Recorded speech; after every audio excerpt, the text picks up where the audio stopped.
Online, I go by the alias Memory of God. And I also have a company called Lambic Studios. And yeah, I'm going to talk to you about making games, the industry in general, and also going to make a little part of a game as well. I'm going to go around and ask everybody if they even play games, and if they do, what kind of games, or if they don't. But My name is Dan. I started playing games in about the early 90s okay, when I was a kid, so most of it was like the Sega 16-bit, PlayStation 1, Sega Saturn, yeah, and then just been playing different console games, but I'm just more mainly, mostly on the Xbox mostly. okay, That's kind of like my main at the moment. yeah. Do you play on PC at all? No, No, just console. yeah, just console, yeah. And what kind of games? I mostly main Fantasy Star Online 2 Genesis, Mm-hmm. sometimes Warframe, sometimes Fortnite. So like more action based. Yeah, but mostly I only play Fortnite just for like the challenges and stuff, never in a competitive sense. And I mostly play Fantasy Star Online 2 more of the fashion sense. Kieran? My name's Kieran, Hello. and I like playing football games. Okay, like FIFA.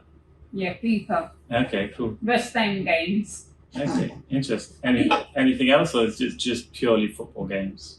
Just football games. Okay. Cool. West End games, yeah. Okay. No other team. Okay, fair enough. I'm Kate. I work at One Place East. I used to play. It was in the 80s.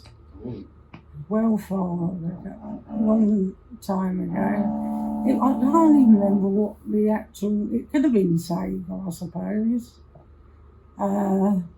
And it was where you could shoot ducks. They would go past. Oh, Yeah. You shoot at the TV? Yeah. Yeah. Basically, Okay. yeah. It was that simple, but it was funny. Yeah. And I used the Wii a lot when my sister got it. Yeah. You know, for doing exercises, Yeah. pinball. Safer? I like racing games. Okay. So I play racing games. And FIFA. Got PS4. But back in the day, I used to play whole position on the PC. And tennis, a very popular tennis game where you bounce the ball and then break the bricks. Oh yeah. Breakout. Breakouts. Yeah. Classic. It's amazing just asking all of you in the room, and you all have different, it just shows how big the gaming industry is, I guess. Wow. Gabrielle. Oh, sure. Oh, I play a lot. What do you play? Everything. RPGs, racing games, shooters, anything to be honest. On Elden Ring, yeah, consoles or PC? PC, console, both of them. It's a real gamer. Okay. Awesome. Cool. I made a game called Stillness of the Wind.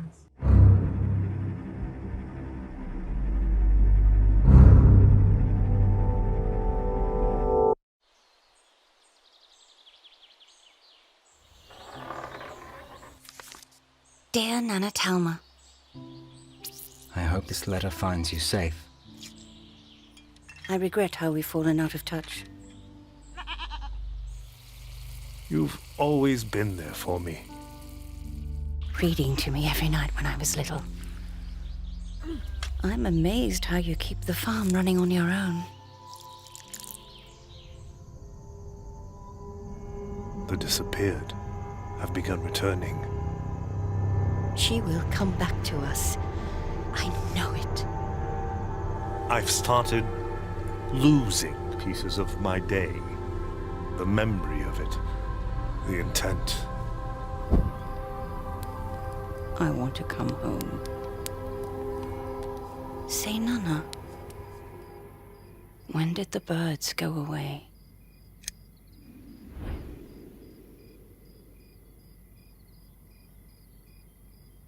So that's Stillness of the Wind. It's like a little farming game where you play as an elderly lady and you're taking care of your homestead and just kind of doing daily tasks. But as time goes on, you're getting letters from your family who've moved away to the city, and things start to get quite dark, and there's kind of things start to get a bit strange on the farm as well. And it's like a small narrative game, but with a quite hard-hitting, kind of emotional kind of undertone to it. So I made that in 2019.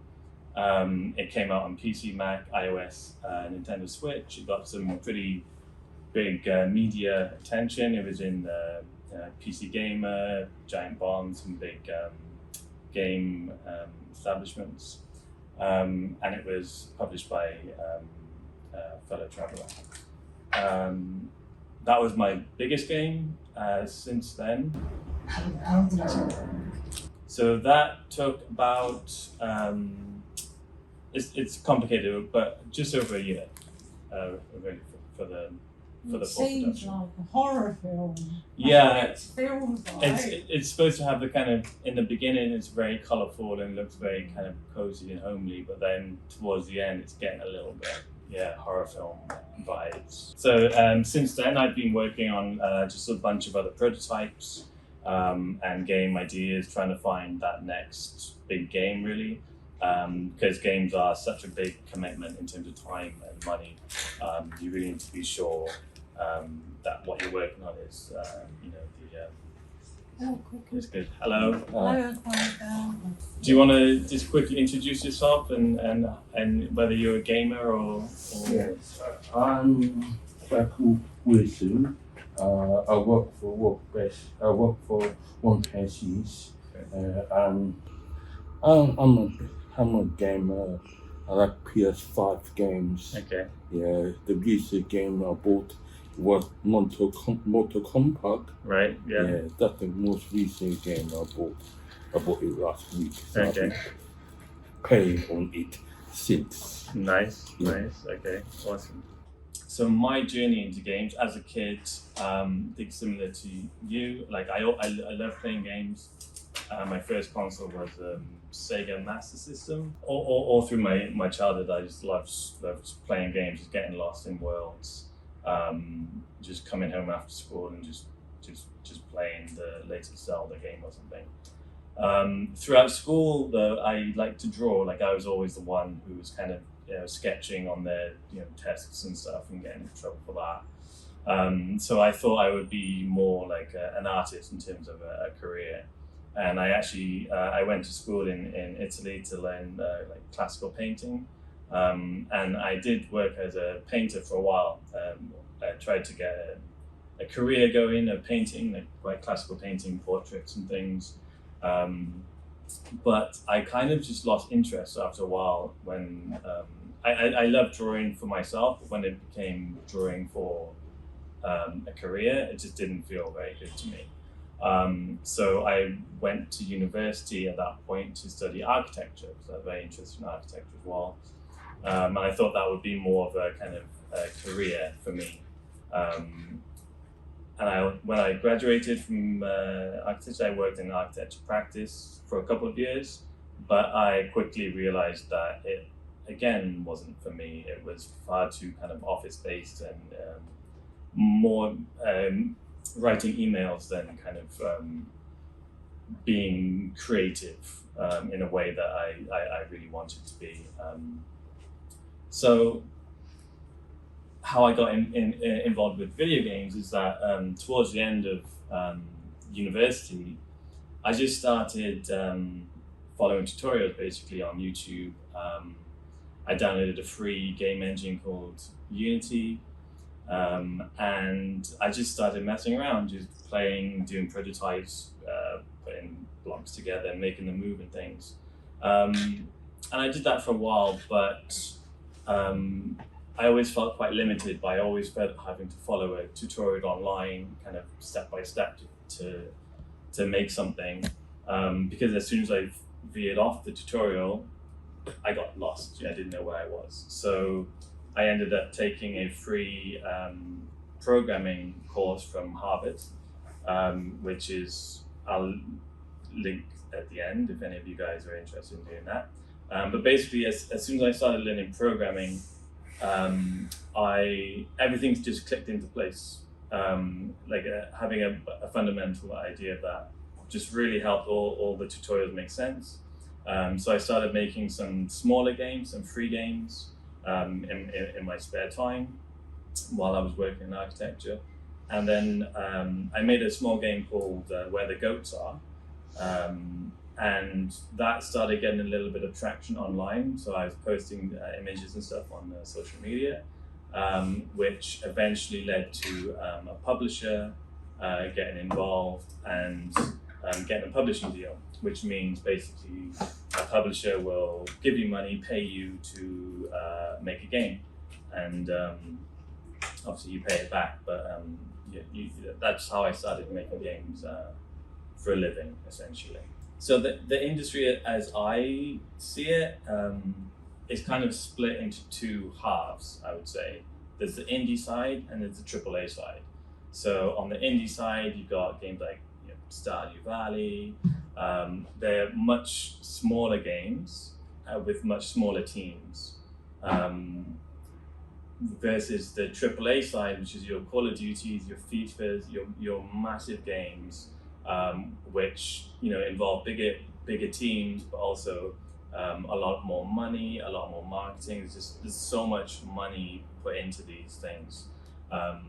So in terms of working, like where you might want to work on the indie side, like I said, you have smaller projects, but you tend to have a bigger contribution to the overall project. Whereas on the AAA side, you will have much more specialized roles, and you will end up in a kind of one among hundreds of people, and so your specific touch on the final game is going to be much smaller. So you might have modeled one of the characters' belts in level 3, right? Whereas in an indie game, you might have done the whole artwork for the game and the whole design and even more. Because AAA is just so much money, it's obviously the corporate structures are what they are, and so so much investment means generally less risk taking. So if you have ever wondered why FIFA and Call of Duty, it's the same games they're releasing every year, that's why. It's because investors want to minimize their risk. They know what works, and so they keep doing that. On the indie side, in contrast, there's possibility for more creativity. So because the budget's generally smaller, there's more risks that you can take, and also because individuals are having more of a effect on the final product. You get people's personalities coming through in the art or in the game design or in the story. Whereas in AAA side, that's usually kind of minimized and everything becomes, I think, maybe kind of more generic. So me specifically, I'm an indie solo developer, which means I'm on the indie side, so on the smaller side of teams. And as a solo developer, I'm literally the smallest that you can get. It means that I do everything. I do the design, I come up with a concept for the game, I do the art, I do the code, I do the story, and even more so, you've got marketing, you've got producing, you've got everything that goes into making a game. Basically, falls on my shoulders. I don't have a team to do that, which is difficult because obviously you need to learn a lot of different disciplines. So I came from art. I like to draw in school, so that came easy to me. But things like code and programming and story and narrative, even music and sounds, like that was a lot more difficult. So that was a lot more. I had to sit down and kind of try and get a grasp of that. But what it does mean is I have 100% control of the project. So I can just come up with an idea today and then I go home and try and make it. So for me, it's really fun to be able to do that. Of course, I can't make Call of Duty because those games require so much kind of resources and labor to do. But I could do a smaller version, and change the bits that I wanted, or whatever I wanted to do. I wouldn't have to kind of get it through marketing or PR to try and check if it's okay. So a typical video game team, I would say, like a solo developer like me is not typical. Like we're quite rare. Someone who can do every single discipline because they're so different. So a typical video game team might consist of a programmer or programmers, artists. You might have a 2D artist for concepts, and then you might have a 3D artist if it's a 3D game to make models and things. You might have a writer to come up with the story, musicians obviously for the game music. The musician might also do the audio, but you might have an audio person as well, a specialist to really do the design of that. You might have a designer to actually come up with the design of the game, the mechanics and things. QA as well, like you were mentioning, maybe isn't given enough attention, but QA means quality assurance. So it means if when a team make a game, you need a lot of people to play that game and test it. And the thing about video games, it's not like a film; it's not linear. So you can watch it and you know that that's what you're going to get. A video game, because you don't know what people are going to be doing. People are going to be running in all sorts of directions, trying to press buttons everywhere. That leads to bugs, which most people, you just can't find all those bugs. So you need QA to just keep playing over and over your game, and trying to do things that players might do, try and break the game essentially, and then they report back to the team.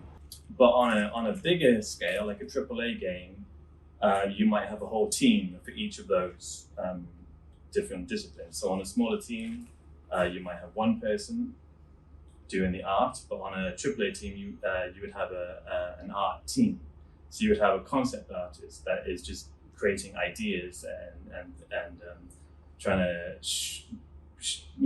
come up with ideas and show how things might look and designs, and if it's set in the future, they'll be coming up with what the technology looks like and stuff. You would have a character artist that's designing the characters in the game. You'll have an environment artist who they're creating the assets in the environment, so all the trees and the rocks that most players just like zoom past. Somebody has to make all those things. Like a 3D modeler, just generous modeler making the 3D elements. You'll have animators, UI artists. So the UI is the graphics that are overlaid on top of the screen to show you how much life you have, or how many points you have, or things like that. So that all these things require a kind of a specialist. So as games just get bigger, the teams get bigger, and there's a specific role for someone to have a very specific set of skills. So if you're like me and you want to do everything, you can do that. If you just love drawing characters or something, there's also a place for you. You can find yourself in a bigger team, and you can just be drawing characters all day for whatever games they're making. What about the old games like the Super Mario Brothers? Super Mario Brothers. So back in the day, things were definitely different because the video games was just emerging, like as a medium. So it's taken all this time for companies like EA and Activision, all that stuff, to actually get massive corporate structures. But back in the day, there wasn't such a big industry around it. So teams were much smaller, but they were still teams. Like Super Mario Brothers was made by a team of people, but it would have been much smaller, like on a much smaller scale. So I get this question a lot. It's like, do I need to learn how to code to make games? You already know the answer. No, you don't. But it definitely helps. So, like I said, when I was making games, just following tutorials and stuff, it really didn't click for me until I went away and I started learning really basic like programming and coding principles. And then what I found was that I could follow a tutorial and I could understand what it was trying to do, and then I would say, oh, okay, so I don't have to just follow the tutorial. I can go one step further and change it somewhat or try something different. So there are basically video game engines that you can find that advertise themselves as no-code options, and so they say that you don't need to learn how to code in order to make a game, and it is true. But I think if you are not learning to code, at least just have a fundamental understanding, you are going to find yourself to be limited, because you're ending up relying on kind of systems that someone else has built. But if you have an idea about the specific game you want to make, it might not be catered for in the kind of in the engine. So knowing how to code is going to enable you to kind of go that extra step and say, oh, okay, I need to figure out how to implement my specific idea. So it definitely helps, but you definitely don't need to know how to code in order to begin making games, which I think is key. Because when I started making games, I had not written a line of code in my life. Now I have a kind of working knowledge, but what I found is that as I learned to code, I would basically create games that I'm able to make, and they got gradually bigger and bigger over time. So definitely don't let the idea of coding or maths or anything like that, turn you away.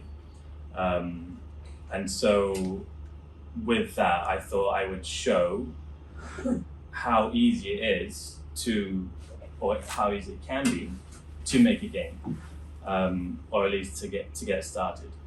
So this is a game engine called GDevelop, which is a no-code, open source, free game engine.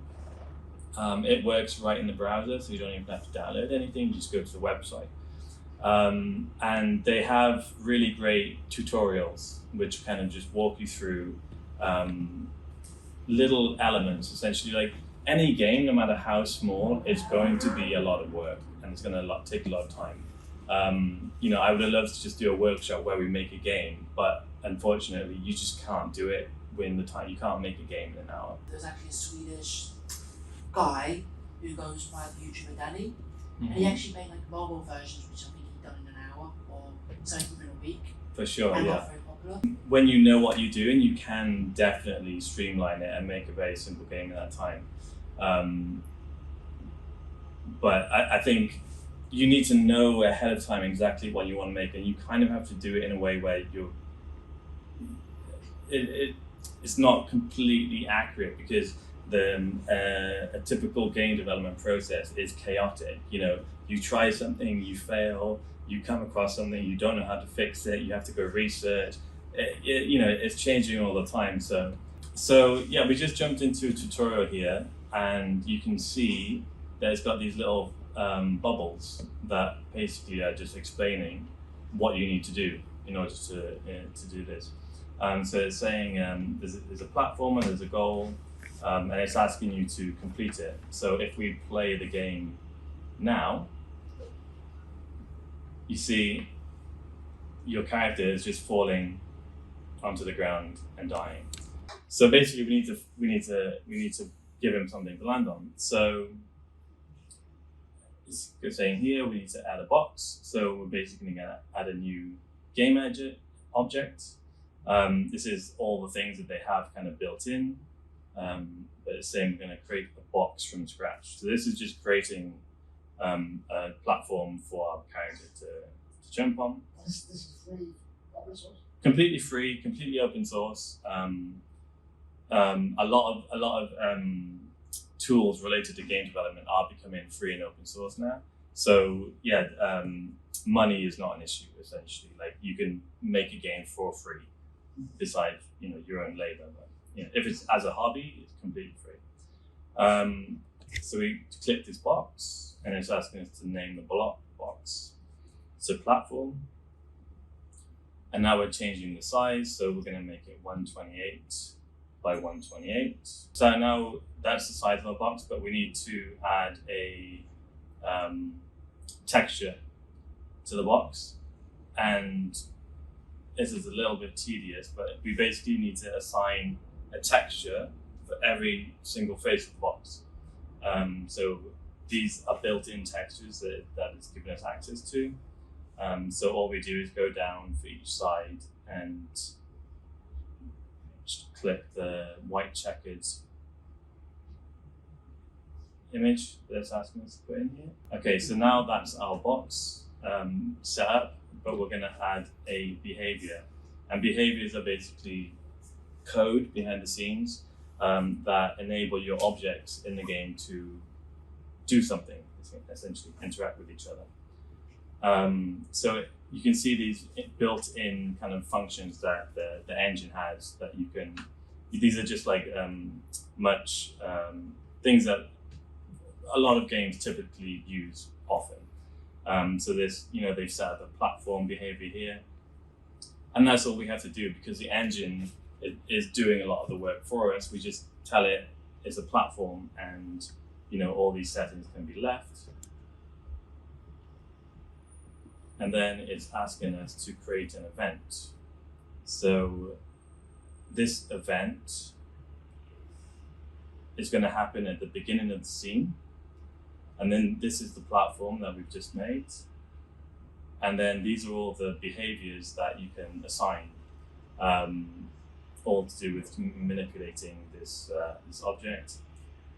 So basically what we're going to do here is we are saying at the beginning of the game, this platform here, we're going to set its Z axis, which is its position in world space.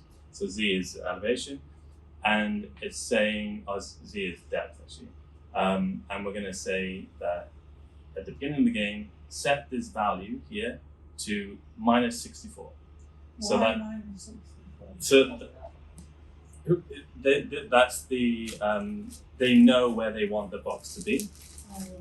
So they know it's minus 64. If you were making this game without the tutorial, you might put 100, but it's going to be in the wrong place. So through trial and error, you will come to minus 64, but because it's a tutorial, they just know it beforehand. That's where it needs to be.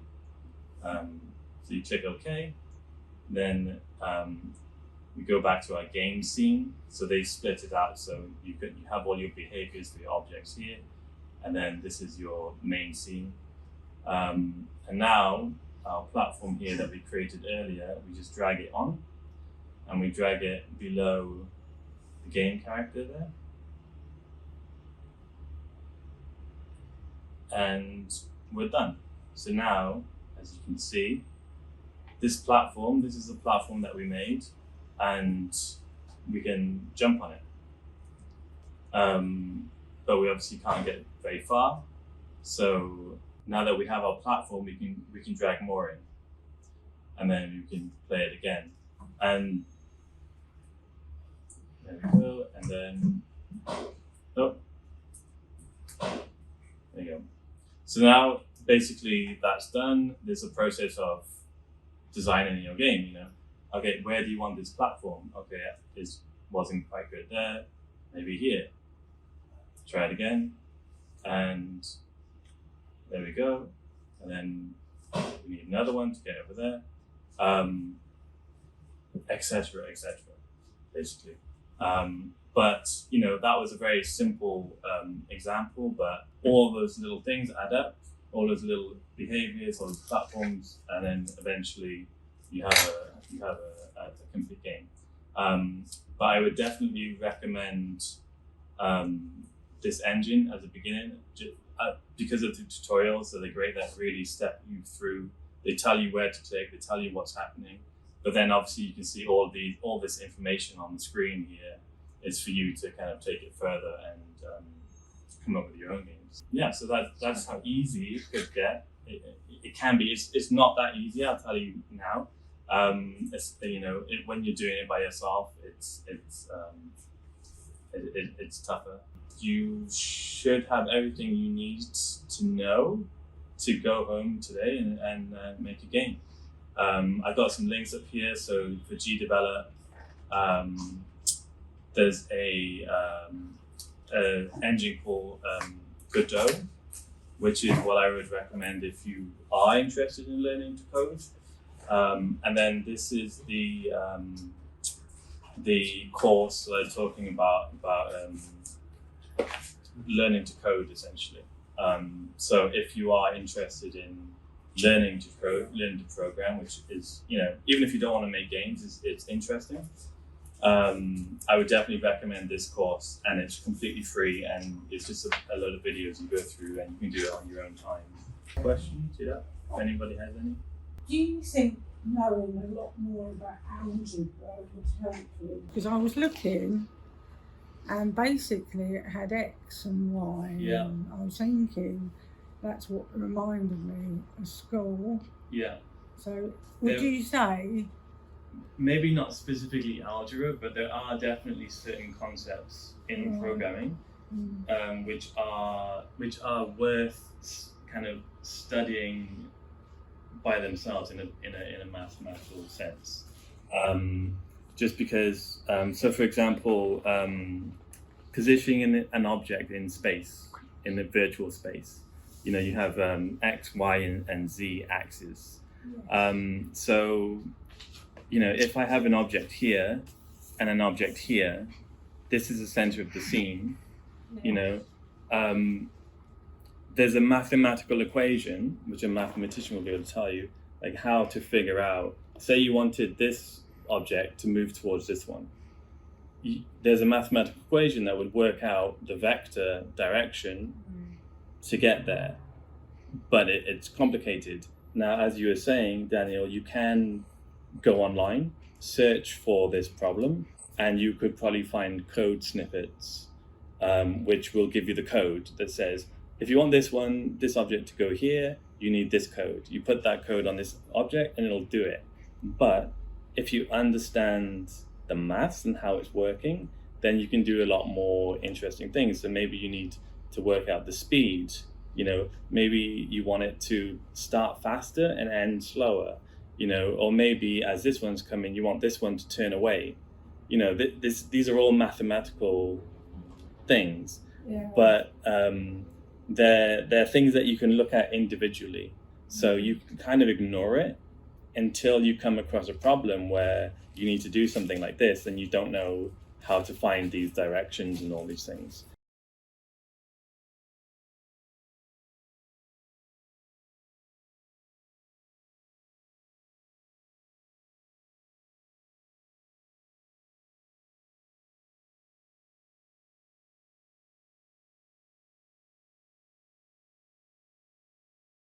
What would be for newer people that want to start out? What would be the easiest genre of game to start with?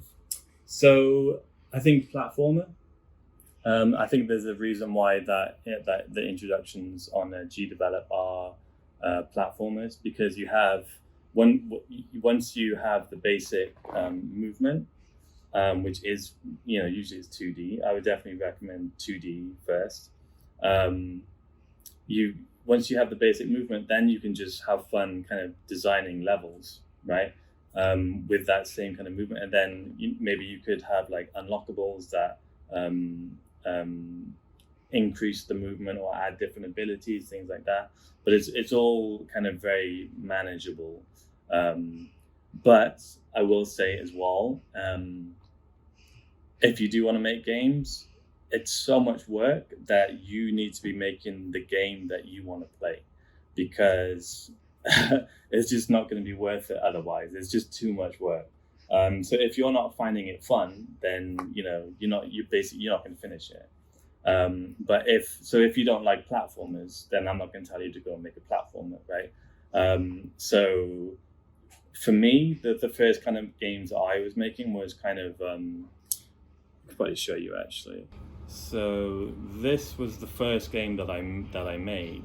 So basically, it's like a town square, and you play as this like busker, and you have this like music device on your back, and you run around and you basically dance, and the pedestrians give you money for your dance, but you have to avoid a police officer that's running around. I was going to ask you, would you ever consider doing a film rather than a game? Like an animated type of Interesting. a game? I actually was thinking about this yesterday. Wow. Yeah, because the thing about video games is you're not in control of it. You design it as best you can, but once you finish it and give it into the hands of the player does what they want to do basically, and so it can make it very difficult to do certain things. So you might have an idea for a story or something, and it's but then you realize that the idea is very linear, and that the player might not do exactly what you think they might do in the game, right? Because it's interactive. So it's kind of the best part about video games is you can just explore that world, but it makes it very hard for a creator to kind of design something intentional and have a if you want to elicit a certain response, like if you want to scare them or if you want to make them laugh. Like there's a lot more that goes into it to make sure that they are in the right position at the right time, doing the right things, because there's a lot of variables. Whereas in a film, it's kind of like you can just, control what happens scene by scene, and it's going to happen that way every time. So I definitely feel like a lot of my ideas I come up with, but I do come to the conclusion that they might be better as a film rather than as a video game. Because I think there is actually a trend with some games, big budget games that want to tell a story, is they borrow a lot from cinema. And what you get is a video game that they kind of strip away all of the interactivity, and they say, no, you're not going to go that way because we need you to go this way for the story, kind of thing. And the player starts fighting with the game developers in a sense. And I think I see a lot of people kind of a lot of sentiment online that people say, oh, this should have just been a film. And I think if it was a film, it might have been quite an enjoyable film. But if it's a video game that's trying to be a film, then you just get the player fighting with it, because you show them a whole great big world and they want to explore it. But then you say, no, you can't. You have to come here for this scene because, the writers have just... But, there's a bit of tension there. I think the best games are ones that allow that for the player to just do whatever they want, but the game has recognized that and rewards that instead of kind of punishing it. There are things like sandbox games, which are kind of just like a world. But there's a game, just off the top of my head, Goat Simulator, yeah, thank you. And this game is basically just designed as a sandbox. So yeah, this game you play as a goat and you're just in this world. But the whole appeal of the game is you just do crazy stuff. There's no story. There's no. There are like quests. There's quests for sure. There's like guide points, but the beauty of the game is that it kind of just encourages you to just go nuts and just try and do something and see what happens. And I think that it works very well. And obviously there's a lot of humor involved as well.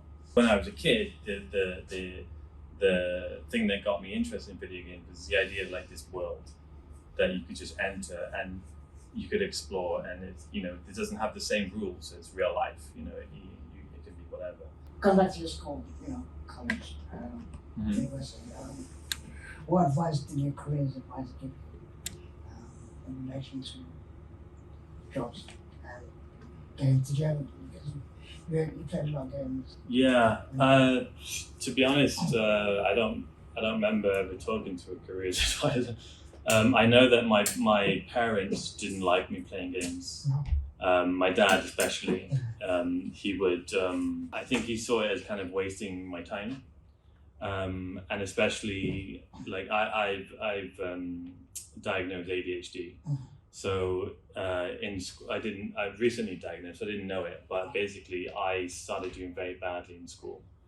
And I think when you couple that doing badly in school with the fact that I'm just playing video games in my spare time, I think it's very easy to come to the conclusion that video games are bad. You should stop playing video games, you should study. But so I think there was that pushback. So I think I was not heavily, but I was guided away from video games as a career, which is why it took me such a long time. I didn't start. I think I made my first game here when I was 30 or 29. So it took me a while to kind of come back and say, you know what, actually, I do enjoy video games, and I want to have a go at making them. But yeah. How stressful is it trying to get rid of it? Oh yeah, incredibly stressful. It doesn't have to be. Like if you're a hobbyist and you're just making your personal projects, you can work on it in your own time. It can be quite therapeutic in a way. But as soon as I signed a publishing deal, that meant a company, a publisher with investors were giving me a large chunk of money, and they were expecting something from return. And as soon as that happened, it's like, okay, I'm not just making my game for me now. Like I'm making it for, I can't let these people down who believe in me. And a publisher, they will want a set timeline. So you will agree with them when you think the game is going to release.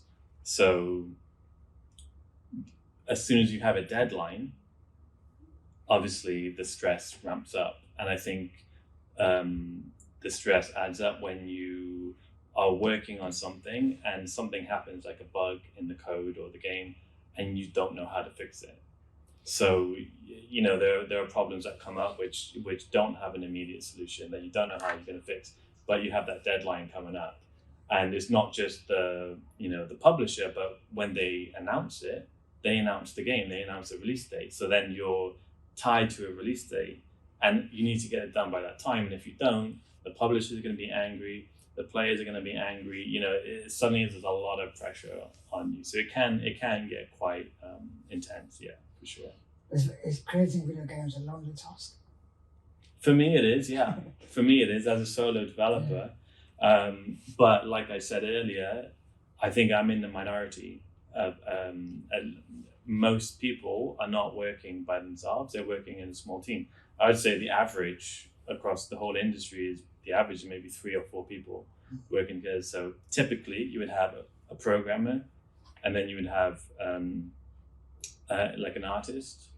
And I think that's like the kind of the classic duo of programmer artist, because as disciplines, you rarely get people who are great at both, But then, you should add like a musician, friend, a lot on the indie side, a lot of it is just friends getting together and just making something.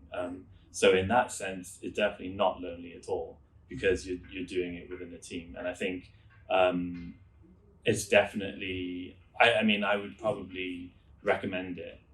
It's great to know and be able to do everything, but working with a team, it's it's just at least one more person to. We've seen today that like the game industry is huge, and like there's just if you want to do everything yourself, you can do that. If you want to work in a small team, you can do that. If you want to work in a massive corporate headquarters, you can do that as well. Which I think is great. There's so much kind of different opportunities. How do you look after your mental health and well-being at the same time, creating a work balance? Yeah, that's something that I struggle with. Yeah. So I don't have the answer. Yeah, for me, like when I was working on Stillness of the Wind, I was working 24/7. Especially towards the end, I wasn't getting enough sleep. I was just waking up, working. There was nothing else that existed, and it definitely took its toll on me. I think, I think that's one of the reasons why I haven't actually made another big game for over 4 years, is because of that, like almost like PTSD at that time, and it was just so much stress and so much work. Working on smaller games, there's these things like game jams, which are organized events where everybody just gets together and makes a small game over a weekend or something. They're much more they're quite stressful actually, because you only have 2 days to make a game, which is not a lot. But there's But sometimes most game jams literally go on for a theme. Yeah, for sure. Yeah. But there's a lot of opportunity to make games under a less stressful mode, and I think going forward, if the next kind of big commercial game that I work on, I'm definitely going to have to make more of an effort to like have a delineation, especially because I was working at home at the time. Now I have a separate office which I go to, so just trying to separate that, because when you're working from home and your hobby suddenly becomes your job, and you've got all these deadlines, and you can let it slip. But I think just having a separation, and even if you have to tell yourself like 9 to 5 I'm working on the game, and then shut the laptop and stop, I think it's probably the best way to go about it.